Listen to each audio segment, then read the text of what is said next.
there were always whispers, and Richard Gere himself would say, "I am not hireable by major studios because of my criticism of the Chinese regime." And there was always some skepticism that that was really the case, but it turns out it is true. Casting associates told me, "You don't touch Richard Gere because he's just first of all, they're probably not going to show any movie that stars him." And again, it all comes back to risk. Why take that risk? If you really need Richard Gere, let's have a conversation. But if you can call Jeremy Irons, let's call Jeremy Irons. Hollywood and China. What a hot mess. To discuss, the Wall Street Journal's Erich Schwartzel is with us today to talk about his new book, The Red Carpet. Co-hosting with me is Irene Liu of the Rhodium Group.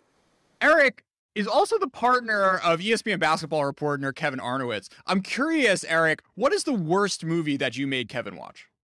You know, it's interesting you bring that up because I remember whenever I sold the book, Kevin very enthusiastically, he's a very supportive partner, and I remember him very enthusiastically saying, "Let's go see Chinese movies together." The Chinese blockbusters that come to the US. Curiously, when the time came, I was buying a ticket for myself. So I have to say, I'm trying to remember if there was a single movie I had to watch for the. Oh, okay. You know what? I'm not being entirely fair. I will say, during COVID, when we were in the pandemic, we had this really extensive movie club, and we watched quite a few films like Raise the Red Lantern and films of that sort of that era in Chinese filmmaking. So I'd say some of those were probably those were obviously the best films we watched. But when it came to like the schlock I had to sit through for this book, it was me and my notebook by myself. All right, so I want to tell this story through movie titles. Let's start the clock in the 1990s with 7 Years in Tibet. How did this movie happen? So 7 Years in Tibet was a movie that was greenlit in the mid '90s. If you'll remember, a time when the Dalai Lama was very hot. Buddhism was very hot in Hollywood at the time. Uh, Richard Gere was a very big proponent of the Dalai Lama and his teaching. Sharon Stone called herself a disciple. ABC put Dharma and Greg on its primetime lineup. And 7 Years in Tibet, this book that had been written by a gentleman who had been living with the Dalai Lama when the Dalai Lama was a young man and was his tutor, was optioned by a director named Jean-Jacques Annaud, who wanted to make a movie about this blonde Aryan-looking man who started to teach the young Dalai Lama the ways of the world. Brad Pitt was cast in the film. It was going to be one of his sort of big breakout signature drama roles, and Sony put the movie into production. Almost immediately after the film was put into production, Chinese authorities made it very clear that they were not happy that this movie was going to be made at all. Just because it was going to valorize someone they consider a state enemy, but it was also going to recount a lot of ugly Chinese history that they would rather not see on screen. And it became this really early cautionary tale for Hollywood that making a movie that would cross Chinese authorities, even if that movie was never going to be shown in China to begin with, could be a problem because Sony was threatened with being completely expelled from the country. And when I say Sony, I don't mean the studio, that their movies wouldn't be shown there anymore. I mean the entire electronics parent company behind that studio was threatened with the production of this film. Yeah, it's really interesting because this was at a time in the 90s where it wasn't crossing Hollywood filmmakers' minds. It was just, oh yeah, Buddhism is hot. Like, let's find this like spiritual book by this like former Nazi who like showed up in Tibet. I guess it's a cool story. And this sort of not being super stressed out about the Chinese, the Chinese government response continues all the way up to 2006, 2008, where you have Red Dawn getting remade. Yeah, exactly. I mean, Hollywood really wasn't in China until 1994, and it didn't have any box office really to show for itself until, let's say, 2010, 2011. There would be some outliers that did particularly well. Titanic was one, Avatar was another. But you're absolutely right. No one was making movies in Hollywood thinking, "Oh, this will make us a lot of money in China," because there wasn't a lot of money to be made in China. And that's one of the key distinctions here. And I think it's one reason why 7 Years in Tibet is so instructive of an example, because here was an example of a movie that was never going to be shown in Chinese theaters, nonetheless threatening a whole business because it was being made anywhere in the world. And I, that's a dynamic that exists today. But you reference this remake of Red Dawn, this classic of 1980s Cold War cinema about a group of American teenagers who fend off Soviet invaders of their hometown. It was going to be remade in 2009 by MGM. At the time, they didn't think that a Russian invasion of the US would make sense for a remake. And they knew that, some kind of Al Qaeda type character wouldn't make any sense either. There was really only one option for a remake of Red Dawn that would come out around 2010 or 2011, and that was China. And so they had scripts written of a new Red Dawn that would be about a Chinese invasion of the US. They shot the film, they completed the film, and then Chinese authorities again made it very clear they did not like the fact that this movie had been made at all. They started putting reports in state media saying that tempers were going to flare if the film came out, and MGM started to panic and try to figure out what they were going to do because this was going to threaten their livelihood in what was now clearly going to be the number one box office in the world within the next decade or so. And so they did something extraordinary. They shipped the movie to a visual effects firm in Burbank that specialized in what they called hidden effects. So this is not exactly like doing the big like car crashes or anything. These are the folks who go in and erase the boom mics from floating in the scene. They're the ones who will take out the underwear line so that an actress looks like she's fully naked. One guy told me that his job was once erasing the back acne of an action star when he took his shirt off. I mean, I think these are actually really I, quite important jobs. I mean, think about how awful the movies would be if we didn't have these folks. My question is like, how do you end up there and not like, animating a monster or something? Like, is this like actually secretly the thing that you get paid better for because no one wants to do it? There's not like a million interns knocking on the door trying to, animate the next Iron Man or whatever. That's a great question. I don't know how the pay compared. I do know that one of the guys I spoke to was a former animator. Another one was a former limo driver. So I think it was a bit of a sort of happenstance how a lot of these folks ended up there. But then one day they come into work and they're being thrust into this international incident because they are hired to effectively scrub China from this completed film. So they're sent like 110 minutes of footage about a Chinese invasion of the US and told, you need to make this North Korean. So every Chinese flag was turned into a North Korean flag. Every line of dialogue referencing China became a line of dialogue referencing North Korea. And that is how the film was ultimately released. And what's fascinating is there's a couple things that are really telling about this is one is that no movie has been put into production since Red Dawn by a major studio that has cast China as the enemy.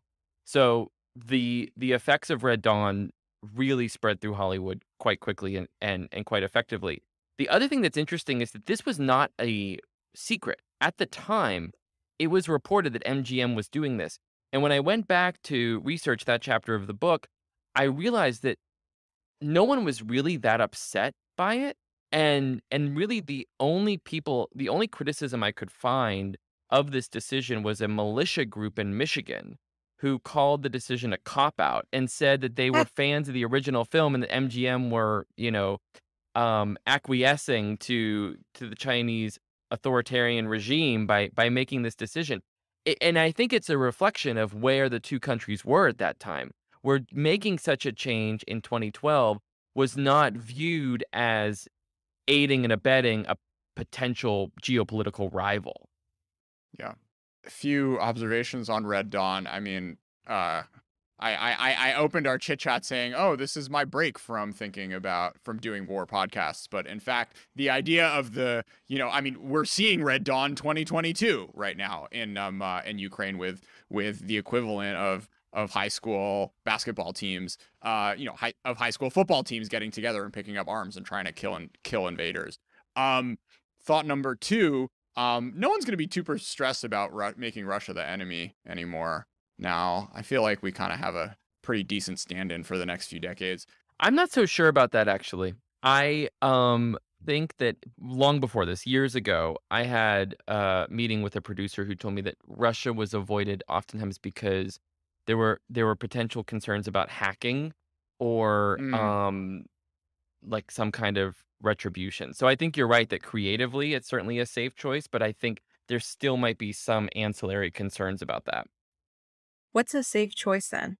Aliens? The safest choice is just to make them these sort of like these stateless enemies. That's what a lot of these like James Bond type films are doing is it's just what's the word? It's sort of an anonymously Eastern European stateless agent. Let's go back a second. The Titanic, apparently Jiang Zemin loved it. He did. How could you not? Talk about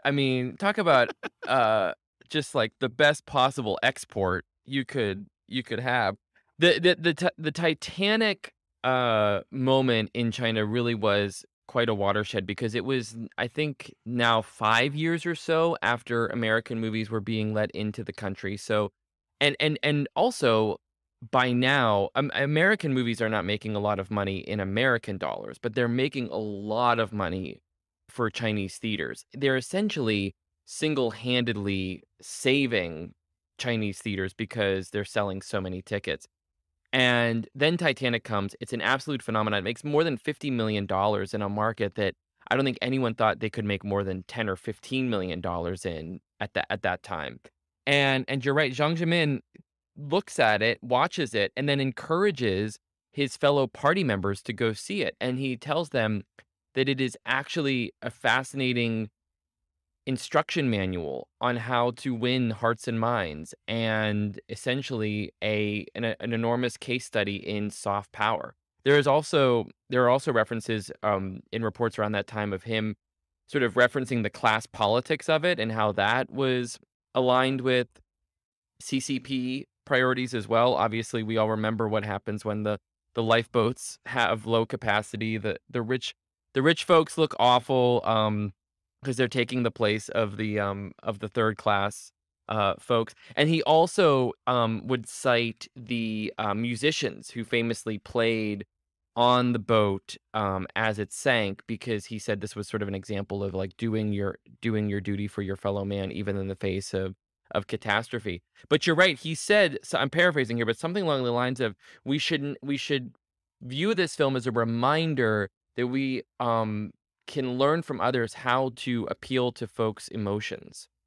Um, and also, as you write, that it should remind officials that we are not the only ones who can persuade people, which is a really interesting little twist, right? Because like from I think that in the era, right, we're post Tiananmen, just a few years out, and the idea that he's in the headspace of, oh, we're really good at persuading, like the idea that you can conceive of the CCP in the 90s as the only ones who are good at persuading is a really, really interesting little window into, how full of themselves, how much that era of leadership really really believed that the CCP was on the right track. And also, it's a great point, and it also helps me realize too. I think it speaks to just how shut off from that kind of Western influence much of China had been since the revolution.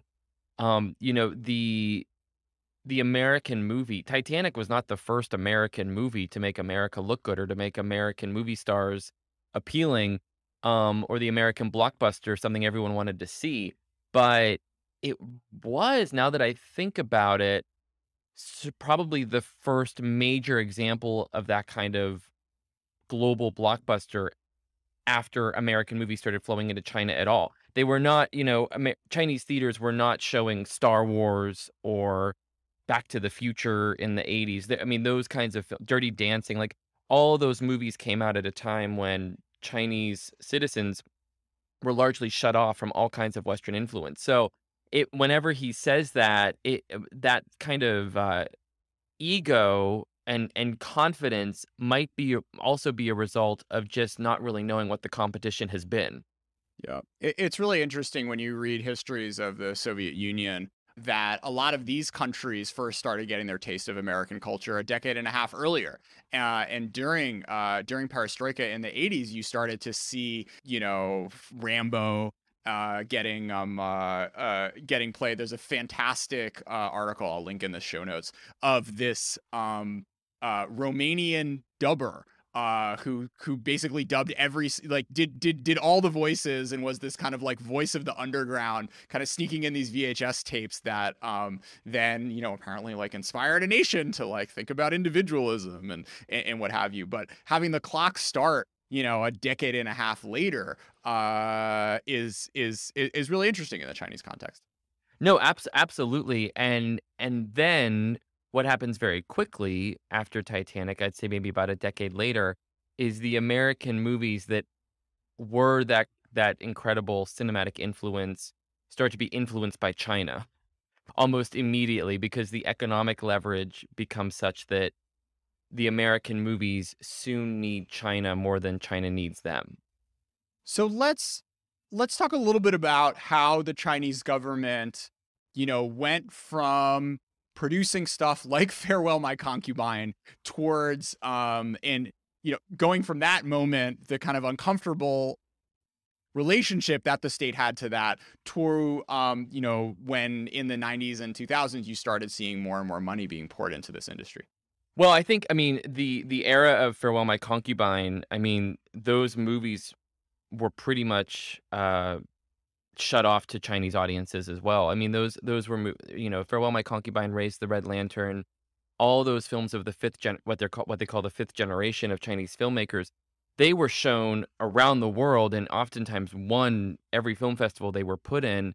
But most Chinese moviegoers were never going to see them because they were exploring all these themes that the government would have never sanctioned audiences there to see.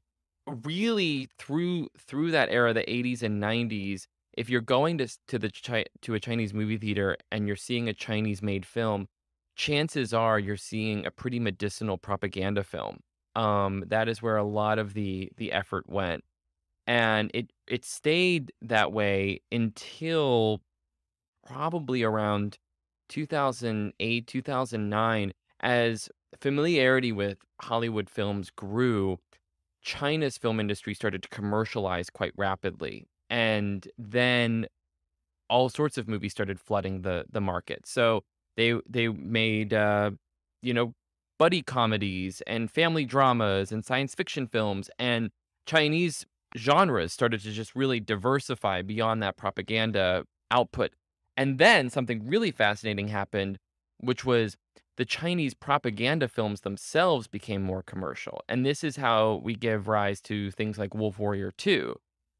All right, we'll get there. Yeah. One second, Eric. So, the idea of tech transfer, which you devote a whole chapter to. I mean, usually when we've done a lot of China Tech episodes about tech transfer, and it's usually about, stealing plans to a semiconductor fab or like, the new battery technology. But in fact, you argue pretty convincingly that, tech transfer is not just like the cool software to render out booms or whatever, but it's also the sort of the decades of learning and experimentation that went on with stunt coordination and script writing. Wolf Warrior 2 is a fascinating example of that. We have, what's his name, Sam Hargrove, who did some of the most impressive stunt scenes of the past decade and a half or so, being tapped by the Russo brothers, who were initially called up to consult Wu Jing on how to make this movie. To do the show. I had no idea that movie had so much American influence. I know, I didn't either. And it was a question that I had when I started to write this book, which was, you're absolutely right. Like, technology transfer is so easy to understand when we're talking about airplane blueprints, but what does it look like when we're talking about storytelling? And it seemed to work in two ways. One was what I think of as the more grounded elements of movie making. So the stunt choreography, the sound mixing, the costume design, the production design. A lot of that was imported to China from, and Hollywood talent would go over and essentially just work on the films as they would any production. And I think those are, kind of like those hidden effects we were talking about. Those are things that I think a lot of audiences, when it's done well, they don't perceive it, but when it's done poorly, you do perceive it. And so that really helped elevate Chinese films. And then the other was, as you said, this teaching and this transfer of how to appeal to folks emotionally and how to tell better stories at a script level that was also happening at the same time. Can you tell one of these anecdotes of of a Westerner kind of giving script notes to a Chinese production? Oh yeah, no, no. My favorite one is a guy who I got to know rather well named Bruce Fierstein, who wrote 2 James Bond films and then was hired by producers in China to go over. And he would do a lot of different things. He would consult on scripts. He would punch up scripts. And then he was also producing a film. He was producing this film where there was a scene where a man who was playing an architect has this kind of flirtatious dalliance with a maid in the scene. And the Chinese actor playing the architect got in quite a huff. And he said, well, a man of my stature would never, flirt with a maid like that. And Bruce had to explain to him that the maid was not a maid. The maid was the surrogate to all the women in the audience who wanted to catch the attention of this movie star. And that kind of audience surrogacy and the idea that these movies function on a level beyond just reflecting reality, but there's also an aspirational element to it as well. Those are the kinds of elements that I think have been transferred over time, not just by exposure to effective Hollywood storytelling, but also through very literal, student teacher lessons like that.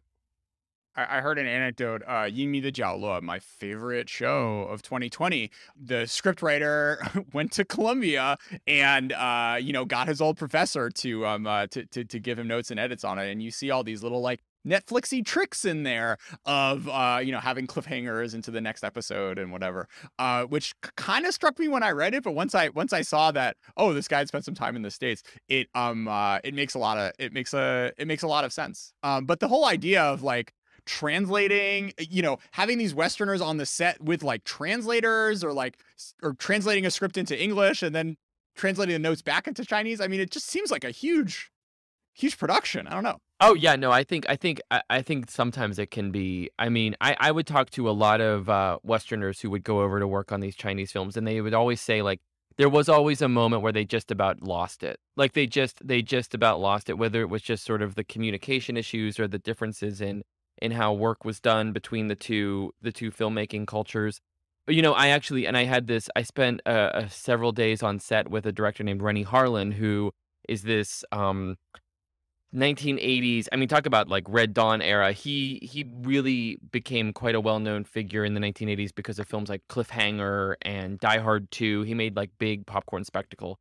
And then his career took a nosedive, and he really had trouble finding good work until he was hired to go to China and be a director there.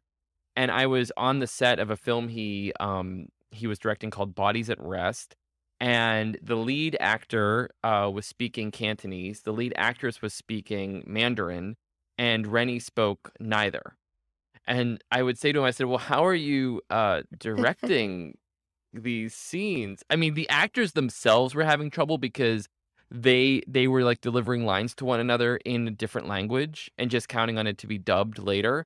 And so I was like, Rennie, what are you even doing with this? And he said, well, I am directing them on the universal language of emotions. So at this point in 2022, do you think China still needs Hollywood? Do you think the film industry, still benefits from learning anything else from Hollywood? Because you devote quite a bit talking about Kung Fu Panda and Zootopia and how, China really wanted an animation that stuck out and that talked about their heritage about it. And then we have like Naja in 2019, which arguably is kind of like their Kung Fu Panda. Ninja is, yeah, I mean, absolutely. Neja is, I think, totally a product of the existential crisis that Chinese leaders went through in 2008 when Kung Fu Panda came out. And they realized that an American company in Los Angeles had taken their mascot, their heritage, and made a movie about it. I think it's but the broader question about whether China needs Hollywood anymore, I think certainly internally it seems like no, because Neja and other animated films are just making hundreds of millions of dollars at the box office quite easily. I think where they probably could still learn from Hollywood, and it's going to be the hardest part of it, is sort of gets back to the Titanic discussion, which is how then do you export that entertainment, and how do you translate it to audiences who aren't going to know who Neja is or who any of these characters or mythologies come from. That's the thing that I think that's the technology that's still going to be hardest to transfer. Well, I was gonna say the opposite of Kung Fu Panda is like you have the disaster of like Mulan, like from 2020, right? And you're right how like when Hollywood movies like try to cater so hard to this Chinese audience that they fail because no one Mhm. likes a clingy boyfriend or girlfriend. Why do you think this internet like intentional catering fails so I often? think there's just been an incredible underestimating of the Chinese audience, and just frankly, I think Hollywood for a long time and even still today was on a bit of an ego trip, thinking that by pandering to Chinese audiences that they would just sort of show up and beg for more, and not see through such transparent, like as I said, frankly, pandering. And so whenever they were casting Chinese actors or actresses in these bit roles, and then those fans would show up and realize that they were just glorified cameos, it doesn't take long to see what's going on and not to really trust any Hollywood treatment of a what they call a Chinese element. Now I think in the case of Mulan, that's really fascinating because that's Hollywood trying to tell a Chinese story and failing miserably. And I think the answer there is that by the time that new Mulan had come out, I mean, that was by I think maybe a year or two after Neja. It was 4 years or so after Wolf Warrior 2. I mean, there were already tons of Chinese action epics being made by Chinese filmmakers that you could go see. And so the comparison I always make is, would we expect American audiences to go see a Chinese version of Davy Crockett? Why would you go see Yeah. a Western treatment? And then what was fascinating too with Mulan and with a lot of these examples too is there seems to be in certain pockets of China really great offense at anything then that Hollywood gets wrong. Um, in those portrayals. I mean, it seems like Chinese audiences have gotten a lot less forgiving of any, as I said, mistake or interpretation that they disagree with. So with Hollywood like catering to this Chinese audience, they're also kind of catering to this larger Chinese diasporic audience too, right? And we have this surge in Asian American and like Chinese American representation in Hollywood movies. Do you think that's related at all? A good question. I mean, I think they're two different things. I think because oftentimes the pandering to Chinese audiences specifically usually involves hiring people who are famous in China. And so that can be like casting Fan Bingbing or casting even like an actor like what's his name? Jason Statham, who is obviously not Chinese, but has like a big following there, and that gives him sort of an extra cachet when producers are deciding who to put in a movie. The representation of Asian Americans overall, though, feels to me more a sort of a call for an answer to those calls for better representation rather than a play for China in most cases, I would say. And because a lot of times those movies that are being heralded for better Asian representation aren't necessarily working in China either. So it feels like there's like two buckets there, to some degree. I also am curious to see though whether the casting and hiring based on appeal in China grows riskier in studio assessments because there have been so many high profile examples of Chinese or Chinese born talent running into issues. I'm thinking of like Chloe Zhao with Mm. who directed Nomadland and then was hired to direct this Marvel movie, The Eternals. As you know, the comments she had made more almost a decade prior came back to haunt her about China. I wonder how many studios are saying to themselves, are there just now too many tripwires to risk it? That's a really interesting dynamic because, it's not just Asian people who have Twitter feeds, right? I mean, like, it can be a Daryl Morey, it could be anyone on these anyone on these productions, actor, producer, director, or whatever. If they had ever commented on anything, like, it's going to be found, because this is now a game that people on the Chinese internet have a ton of fun playing.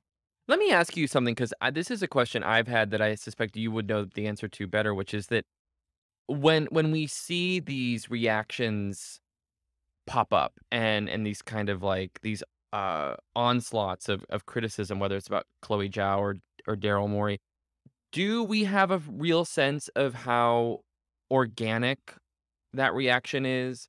How much of it is a mix of organic anger and government amplification? Like, do we have a sense of that? It's a really hard question to answer. I think the thing that's important to recognize is that the sort of types of acceptable discourse, that doesn't get censored in China is narrow, especially when talking about topics like this. So the voices saying, screw you, Chloe Zhao, you're a traitor to the Han people or whatever, are the ones that are not going to be taken down. That said, I think we've seen on a number of occasions, in the NBA stuff, in some of these like crusades against more ethnic Chinese than white people, to be clear, that you also see this get picked up by the party youth league and ultimately state media, and I think the foreign ministry started talking about Daryl Morey at some point. So clearly there are lots of parts of the Chinese system which see value in pushing this narrative forward. Now, going a few levels deeper into that is probably for another episode, but I think there's enough of kind of authentic revulsion, which is then sort of the sort of voice that gets the most clicks and is Right. not getting banned, which then allows it to seem maybe bigger than it is. But also, when you live in a media echo chamber, and this is the one thing you see over and over again, it ends up sitting in. I mean, the craziest one, I was listening to a Chinese podcast the other day by these clearly like a movie review podcast by these clearly like very educated, thoughtful, like cultured people who've watched thousands of movies in their lives and are very nerdy. One of the folks, they were talking about Dune, and one of the guys went on this whole riff about how it was racist that the Asian dude was the traitor who poisoned the king or whatever. Sorry for the spoilers. It's been a year. And the other guy was like, really? Come on, man. Like, this is like a tiny minor plot point. He also kind of got upset that Timothy Chalamet was speaking Chinese. They're like, what, are they just catering to us because he's speaking Chinese? And the guy's like, no, it's just a plot point to like show how like worldly he is, and it's set in like the far future. Like, it's not really fair. But the fact that a guy who has as much education and as much sophistication when it comes to looking at movies is like picking up on those plot points is upsetting. That is a fascinating window into sort of how young Chinese people who have come of age at a certain time have been trained to watch movies. Yeah, it's and it's really interesting, your idea that just like touching any of this stuff, the downsides almost seem to outweigh the positives if you're a Hollywood producer. Yeah, I think so, and especially because there have been so many examples of movies doing phenomenally well and being very popular and well received in China that have nothing to do with China, no Chinese star, no sort of effort, no bending over backwards to appeal there. They're just oftentimes they're movies that you can't see anywhere else. I mean, America still has a monopoly on a certain kind of blockbuster. And so focusing on just sort of making those movies certainly avoiding anything that will anger China or that will get you denied entry by the censors is important, but, in terms of trying to introduce plot points or stars that will appeal to China, it feels like there are just more landmines than ever. So you talked about the fact that, you want to get through the censors, right? And that come COVID in your epilogue, you kind of state how there are very few movies getting through those censors today. Do you think this large China market supply simply delayed the inevitable, that movies were just going out the door in the US and that this industry was kind of just falling behind? It feels like I mean, one of the historical parallels that I found fascinating was that whenever the movies were really just being made initially at all in the teens and early 20th century, that European film capitals were far ahead of the US when it came to the sophistication and the popularity of films, but that when World War I broke out, and there was fighting on the European continent, it gave America time to catch up. And that is really what allowed Hollywood to become the premier global film industry, among other things. And COVID kind of functioned in a similar way where we always knew that China was going to become the number one box office in the world eventually. No one expected it to be as soon as 2020, but COVID allowed it to be because theaters in China opened faster than they did in the US. And then something really interesting happened, which was that once when Hollywood started releasing films that had been held on the shelf, like a lot of Marvel films and a lot of these big movies that traditionally would have just sailed on the Chinese screens, they were denied acceptance by the censors. And there are several theories as to why as you know, Beijing does not send a memo explaining itself, but several theories have emerged. One of which is that now that China has that number one status, it will certainly do everything it can to preserve it, but it might try to preserve it as much as possible without relying on Hollywood and relying on those American grosses. And then the other is that there's just always been a spigot of Western influence that the CCP will tighten when it wants to. And last year in particular, whether it was because of the anniversary or whether it was because of Xi Jinping's broader consolidation of power, there was a tightening of that spigot. And Western movies weren't really allowed in. And I think about it oftentimes as just sort of like a risk assessment, right? So if you are working in the Ministry of Propaganda and it's your job to let movies in and you know the way the wind is blowing and that like right now the West is on the outs and she wants to see, wants to have a year of, you know, CCP patriotism. Are you really going to be the bureaucrat who puts A year. Oh, yeah, well, sure, fair enough. Yeah, thank you. Fair correction. But are you really going to be the bureaucrat who sticks his neck out and says, "No, we should let all these Disney movies in." You can see how it starts to happen on a sort of individual level that these decisions get made. Now, I will say that so far this year there have certainly been some high profile movies let into the country. This new Batman film just got a China release date. There are several others that have already been announced that are coming out later this year. And it's always going to be a calibration that China has to maintain because, like I said, they know that A, Chinese people wanna see a lot of these films, and B, the Chinese theaters need them because they're so popular. And Yeah. so there's always going to be a level of control that makes it economically worthwhile, but never tips so far that it looks like they're giving Western culture an upper hand over Chinese culture.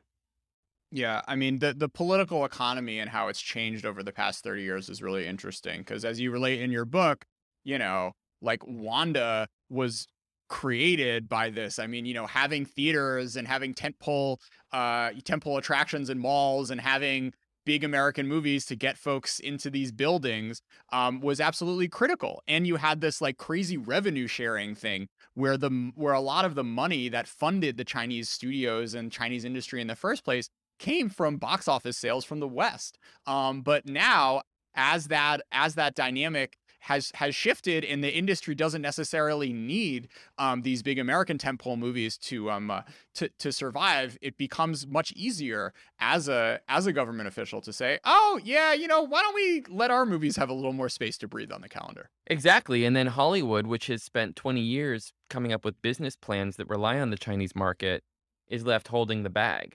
That blew my mind. I mean, the way that the tables turned, as you said, in the 90s, when Hollywood films are let in because they need their grosses, to just over 25 years later, suddenly Hollywood films not playing in China because they don't need them anymore, and and politically they might not want them anymore. It's really just this rapid shift, and I really think that there's a lot of anxiety in Hollywood right now because those Chinese releases and those Chinese grosses are more uncertain than ever. If Hollywood producers could go back 25 years, what do you think they would have done differently? Not much at all.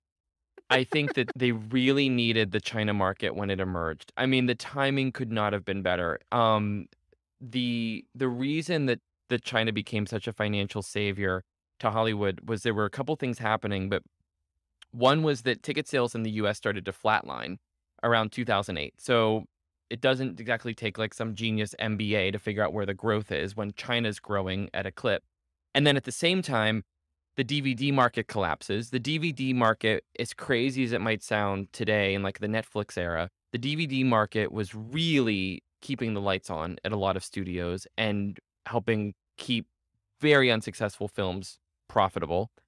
That goes away around 2008. And then at the same time, these studios that were once these mighty entities get swallowed up by larger and larger corporate holes. So like Paramount becomes part of this is today a part of Viacom CBS.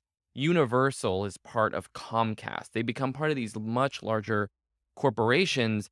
And so the expectation grows higher and higher of turning in better and better grosses. And so all of these things are combining to make China the financial savior. And so for a lot of these executives, again, think about it on an individual level. A lot of these executives who need to meet their numbers and make their quarter needed China at the moment. And I don't think any of them would have done anything differently because of concerns that at some point it would come back to haunt them, or, they might even find themselves 20 years later at odds with their own government. Yeah, Eric, that was a really interesting sort of business angle I hadn't considered before. Is like, it was like the same thing as like when Goldman was a partnership and then all of a sudden it went public and then got all levered up before the financial crisis, right? The same kind of dynamic was at play in these studios, which used to be reporting to family offices who, maybe were a little less aggressive in their growth targets and thought winning Oscars was cooler than making billions of dollars. On the margin, I guess they probably thought making billions of dollars was cool. But once you have such an incredible opportunity out there, it becomes much harder for anyone to stand on the morals of, oh no, like we want to support the Dalai Lama, so let's make a movie. Or no, oh my God, what a twist! Can you bring that story up to the 2010s? I know it's insane. I mean, one theme that emerged in the reporting of this book is it just always felt like no matter what, everyone I would talk to or read about or research would at some point get absorbed by China. Like it was just this kind of like moving tide that eventually would sweep up everyone. And so the director of 7 Years in Tibet is this perfect example because his movie comes out, Sony releases the film, Sony gets banned from China. The director, Jean-Jacques, he gets banned from China. Brad Pitt gets banned from China. And it takes over a year of this sort of apology tour for Sony to get back in their good graces. Many, many years later, the director, Jean-Jacques Annaud, is in his office in Europe, and his assistant tells him that he has visitors there from China, and they say, "We want you to come and direct a Chinese film." And he says, "Well, that sounds lovely, but unfortunately, I'm banned in your country." And they said, "Oh, no, no, no, it's okay. We can talk to the right people. We'll get you there." And they wanted him there to direct a film called Wolf Totem, which was a movie. They needed him because he had worked with animals a lot in the past. One of his films was representatively called The Bear. And so they hired him, and they also said that they hired him for a really fascinating reason, which was that the film explored these themes of environmentalism that the government wanted its people to absorb. And they thought that if they had hired a once banned director to run the project, that its message would be received with more credibility. It's really a pretty savvy strategy here. Crazy. Crazy. So he goes over, he directs the film.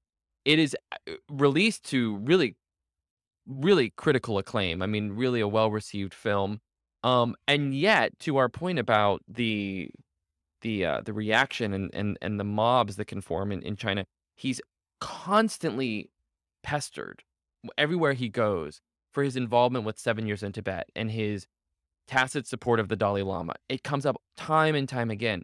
And eventually he has to issue an apology and apologize for making 7 Years in Tibet. What are we now? 15 years after the fact? He apologizes for the film. And when I talked to him, I asked him about this, and he said, well, he started talking about how when he was coming up as a director, he would study films that had been made by Soviet filmmakers in censorious regimes and how those films could be beautifully done. And he started talking about how, no country is perfect. Every country has bad history. And he said something along the lines of, I can be a friend to everyone. I can be a friend to both sides. Really just a fascinating arc of someone who, as I said, was functioned as a bit of a cautionary tale for all of Hollywood because he was banned by China, only to then years later be hired by China and then apologize for that film 15 years after the fact. Wild. I think this really shows you how spineless some Hollywood producers can be. Or what mortgage payments do to you. Well, I mean, I think, and I think that Steven Spielberg's another one, I think, who came up. He came up early in the reporting of my book because he was involved in the 2008 Summer Olympics in Beijing, and then was pressured to drop his involvement because of Chinese government policies. About 8 years after that, he refinanced his Amblin production company with a minority stake from Alibaba that now helps him get his movies into China. It was another example of just how everyone who I think it seems like starts out on the wrong side of China eventually gets absorbed by it. And there was I don't know what your thoughts are on Henry Kissinger's book on China. I'd love to hear them sometime, probably off mic to spare our listeners. But there's this line that he writes in it that I thought about as I would hear these stories, which was about how throughout Chinese history there was this phenomenon of conquerors coming to China and then being told that the Chinese system and the Chinese country was so complicated that the only way that they could really take it over was be to learn from the Chinese how to do so, and that eventually they would just be absorbed by the Chinese and their entire motivation of conquest would be turned on its head. And I thought of that time and time again as I would see these directors who it seems at one point were critical of China suddenly working for it. Yeah. I don't know if it's some deep history thing. I think money talks. But Richard Gere, though, seems like he's like the only one who like actively tried, who's actively like willing to sacrifice some monetary upside. I say, yeah, you know what? As I said that, you're right. Richard Gere is certainly an exception to that rule because he around the time of, as I referenced, as around the time of the Dalai Lama's very popular spin through Hollywood, Richard Gere was his most famous student and a very good friend of his. Constantly photographed with him, would wear prayer beads on the red carpet. Spoke out at the Oscars against China in support of Tibet in the early 90s. So Richard Gere, his career hums along. He makes Chicago, he makes romantic comedies, and then as China's box office starts to grow and it becomes more and more of a priority for these Hollywood studios, Richard Gere turns radioactive, and his very public support for the Dalai Lama makes him unhireable. And this was another question I had when I started out reporting this book because there were always whispers, and Richard Gere himself would say, "I am not hireable by major studios because of my criticism of the Chinese regime." And there was always some skepticism that that was really the case, but it turns out it is true. Casting associates told me, "You don't touch Richard Gere because he's just first of all, they're probably not going to show any movie that stars him." And again, it all comes back to risk. Why take that risk? If you really need Richard Gere, let's have a conversation. But if you can call Jeremy Irons, let's call Jeremy Irons. And in Richard Gere, the last movie he made for a major studio came out in 2008, which, no coincidence, was the year that China's box office started to really grow in a substantial way. Eric, I want to go through some of your historical analogies because I thought they were really interesting. Hays Code. So the Hays Code was a kind of America's version of censorship. It was what defined movie making for several decades around the time between the two world wars and after World War II. And it was a fascinating code where it was developed by a guy named Will Hayes who ran what would become the Motion Picture Association. And it was a really religiously motivated code that kept a lot of untoward things, let's say, off screen. So women could not be shown in labor. Married couples often slept in two separate beds. Really a pretty what's the word? I mean, talk about like not even a PG, but like almost like a G-rated existence.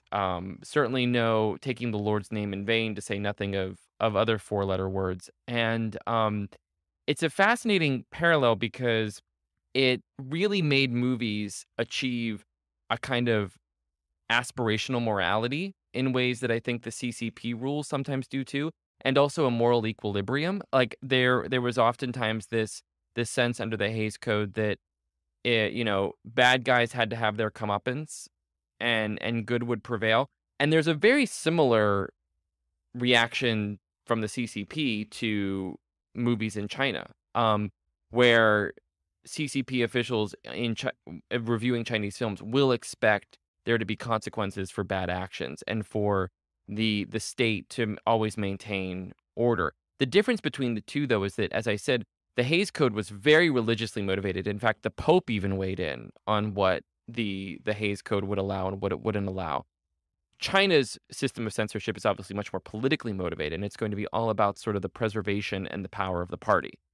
For any listeners out there who have not enjoyed older American movies, I encourage you to check out some pre-Hays Code shit. It is wild. You have anti-heroes, you have drug use, prostitution, homosexuality, like very explicit sexual innuendo, nudity at times. I mean, it's just a fascinating window into history, and it makes these people just seem much more real and contemporary. And that, the post-Hays Code stuff for, 40 years, what did have the edge taken off and was Anodyne. And you talk about how these American producers started doing self-censorship because they wouldn't even submit scripts that they knew were going to touch folks' numbers. And then we have to wait until the 1970s before there's both the sort of like cultural movement, there's directors who don't really care, and then there's the funding out there to make these small-ish movies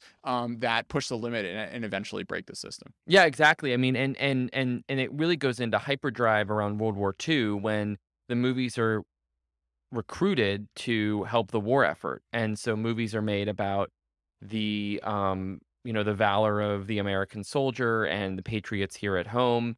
And so that sends it into hyperdrive. And then you're right, it's not until I think the 1960s when Who's Afraid of Virginia Woolf was one movie that was a real watershed movie. And then the creation of the rating system also allows there to be a lot more flexibility. Then, of course, in the 70s, you've got Scorsese and The Godfather. And then we're off and running.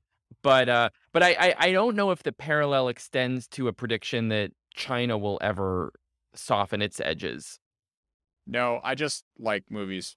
I just like pre-code movies because they're great. Yeah, it's fascinating. And your point, but you raised a really good point too, which is that those pre-code movies, as you said, it's something like they seem more relatable, they seem more contemporary, right? I think this gets to what is lost in a censorious Yeah. environment, right? Is any of that relatability? Last week, I was watching 独自等待, Waiting Alone, a 2004 movie about, this like guy who's just living his life in Beijing with his friends, and he dates someone and they date someone else. And but the amount of kind of life in it and in that era of 90s and early 2000s Chinese movies is really sad to see not in contemporary movies. I mean, I watch an outrageous amount. I've watched probably like half of the slate of published movies from maybe 2017 to 2021 because this is how I taught myself Chinese. And the amount of kind of like you just see the plot points coming a mile away because the good guy has to win and the bad guy has to lose and everyone has to get their comeuppance and the police have to sort of like save the day in the end. And the kind of very, very rarely do you get these just bits of humanity that come from having more more freedom, particularly when you're looking at Chinese movies that have halfway, that have like not insignificant budgets. And it's a real shame and a real tragedy that directors aren't able to make stuff that that they could really, you know, make the sort of stuff that their forebears were able to make, still in the CCP, but in the 80s, 90s, and 2000s. You had this great quote. I don't think it was a quote. You had this great line, Eric, when you told the Golden Horse Awards story, where there was a director. The whole Golden Horse Awards, of course, are like the Taiwanese Emmys. Excuse me, are like the Taiwanese Oscars, but they encompass like all Chinese language film production. And what happened was the director went on stage and said, Taiwan should be independent. And all of the, A1 celebrities in the Chinese audience freaked the fuck out. They had no idea what to do. And they ended up kind of like huddling and, got on a plane the next day. You have this line, though. Chinese directors believe in film's power, its ability to change lives through persuasion and empathy. But they know that its power is limited by the terms of storytelling imposed by the state. And that, I think, is probably the biggest tragedy of all of this. Well, that I think is one of the biggest tragedies of this, of this whole censorship system is like, maybe when there's like a little more room to run, you get that Arnaud thing of like people pushing against the bounds and pushing against the bounds and being able to create really interesting art. But it's so tight that there's not even room to do that sort of stuff. And so what we're left with is this really, really kind of like genericized mass market cotton candy productions, which almost all of these movies kind of miss the real substance and grappling with issues. And when they do try to grapple with the issues, they, stay so many steps away from like the actual sort of root causes of the social problems that they just sort of like allude to because it's like trying to be relevant that, I don't know, it's a real bummer. That was a rant. I found this research when I was working on the book. There's a guy at the University of Houston who looks at Chinese soap operas and he studies what Chinese soap operas are most popular in China, and then he compares that with what Chinese soap operas are exported outside of China. And the ones that are most popular in China are the ones that do have something of an edge. And I'll put edge in big air quotes, right? Where there might be some themes of adultery, or there might be a gay character. There might be something that seems like it's a little out of bounds. However, when it comes time to cut distribution deals and ship Chinese soap operas overseas, the only ones that are sent are what is considered the absolute safest product. And it is going to be, as you said, this is completely sanitized version of life in China. The irony, of course, the one show in the past 5 years. The one soap that in the past 5 years that actually blew up around the world, The Story of Yanxi Palace, Mhm. was banned in China. You can't find it on IG anymore because it got too hot. The themes were a little too tense. These women were a little too empowered for the state's comfort. So it's absolutely not the case that China doesn't have the talent, the technical ability, the story writing chops, the actors and actresses to make content that the world is going to be interested in. But every time the creative class ends up making something that has that sort of global mass appeal, because to do that you have to tell human stories which are realistic and portray complex characters. You end up having the state stepping in and say, no, we don't really like this. We're not. We're gonna not let you guys make any more palace dramas, which is really sad. There's a fascinating contrast with Korea right now, and Yeah. the Korean culture that is just being exported so successfully. I mean, I think Korea right now has exactly what China wants with it has a Best Picture Oscar with Parasite. It's got a global phenomenon with Squid Game. It's got an even bigger global phenomenon with K-pop. And yet Squid Game and Parasite would never have been made in China. And China's version of K-pop often, I mean, the reason that they're often in the headlines is because some singer got into trouble and then had to release some CCP anthem as retribution. Yeah. So I think that speaks to exactly what you're saying, which is the need for provocation and complexity for global appeal. Yeah, I mean, Parasite and Squid Game are brutal social critiques.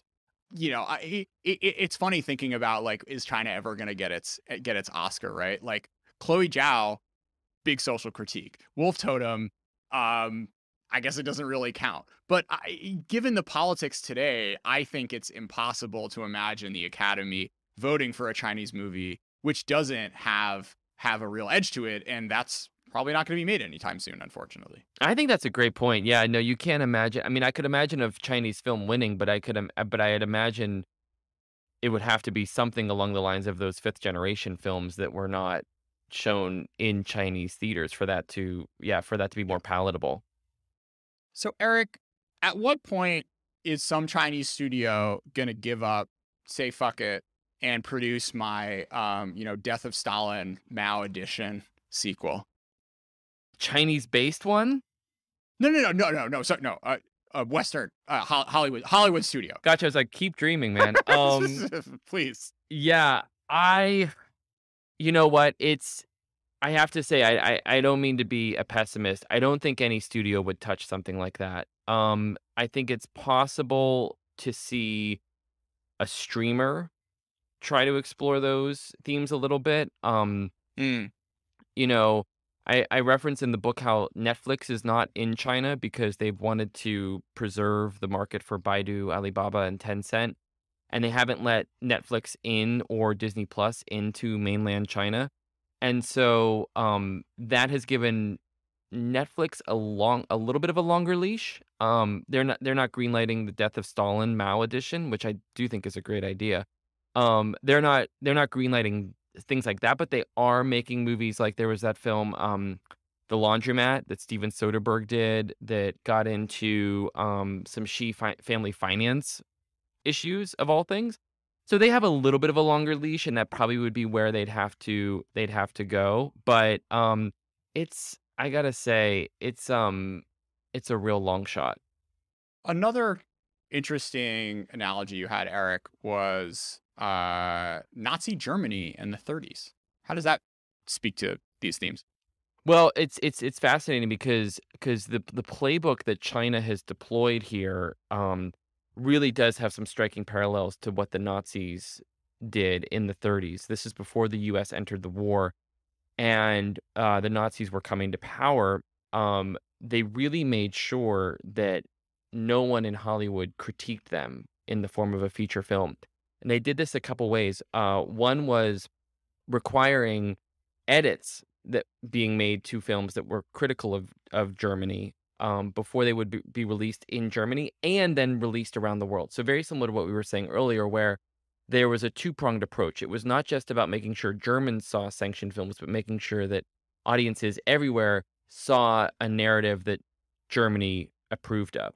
The other thing that they would do was they actually sent a member of the Nazi Party to Los Angeles to essentially keep everyone in line. And anytime he would hear of a project or a script that was being floated around that was critical of the Nazis or was going to explore the rise of the Nazis, he would make sure that that studio knew that if they made the film, their distribution agreement in Germany would be severed and that the actors involved in that film could count on their future films not being shown in Germany as well. Sounds very familiar to people who have written about China's pressure campaigns against movies and actors that it doesn't approve of too. I want to close with your Kenya chapter. I went to Kenya for a chapter on the Belt and Road Initiative and how culture is, I think, a really underappreciated aspect of the entire initiative. And so in Kenya, this is obviously there's been quite a bit of coverage around the railway that China has built in Kenya, the highway that they are building, I think, at the moment. There's just a ton of Chinese investment in Kenya as there is across the continent.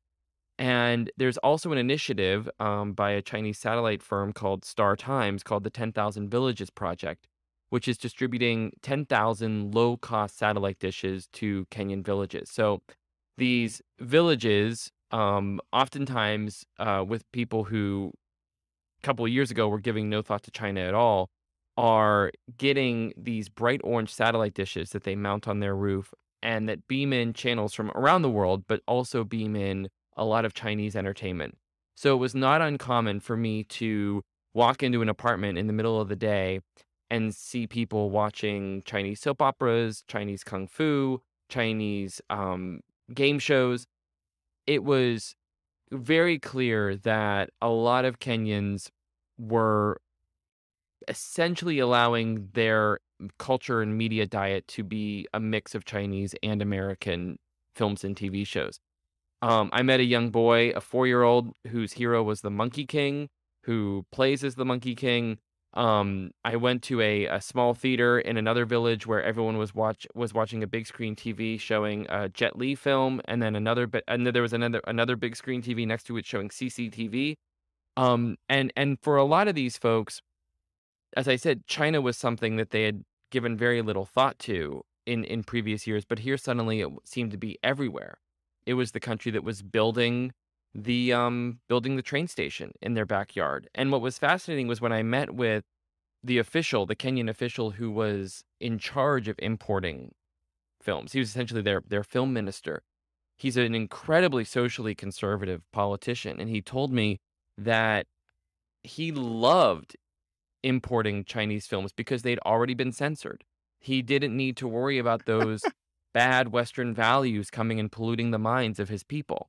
And one thing that he was particularly obsessed with was portrayal of homosexuality. I mean, just to give you a sense, he's a politician who thinks that there are like certain Nickelodeon shows that can turn kids gay. I mean, that is how extreme we're talking. And obviously, if something has been made in China, he doesn't need to worry about it as much. And I had this fascinating experience because I interviewed him the day I was there in January 2020, and I interviewed him the day of Trump's first impeachment. And he had CNN on in the office while we were talking. And he looked at me and he looked at the TV and he said, does this really look like the best system? I mean, look at how you treat your leaders with such disrespect.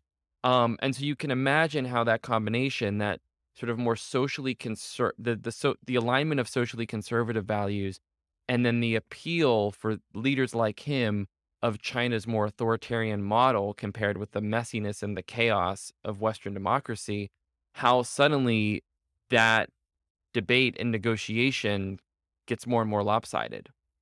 Erich, how powerful is gay bar reporting? Depends on the bar, but I really wouldn't underestimate it.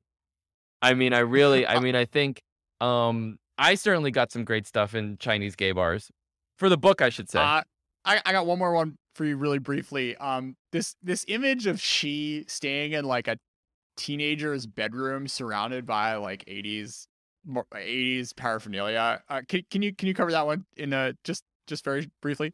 Yeah, sure. So Xi Jinping's first trip to America was in the 1980s as part of this kind of agricultural exchange. And he stayed in a town called Muscatine in Iowa. And I went there.